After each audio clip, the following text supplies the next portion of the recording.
If your computer shows an operating system wasn't found, Windows may not be damaged. First, check whether the computer can still detect the hard disk or SSD. Restart the computer and enter BIOS or UEFI setup. Check that the Windows hard disk or SSD is listed. Then check the boot order and make sure the Windows disk is selected as the first boot device. Also check whether the system should boot in UEFI mode or Legacy/CSM mode. If the disk is detected in BIOS, but Windows still cannot boot, then boot the computer from a Lazesoft Recovery Suite Home Edition USB disk. On the Lazesoft main screen, select Windows Recovery. Select the Windows installation you want to repair. Choose One Click Fix Crash Solution, then click One Click Fix.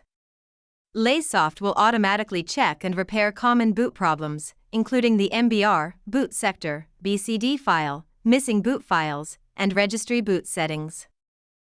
After the repair is complete, remove the USB disk and restart the computer.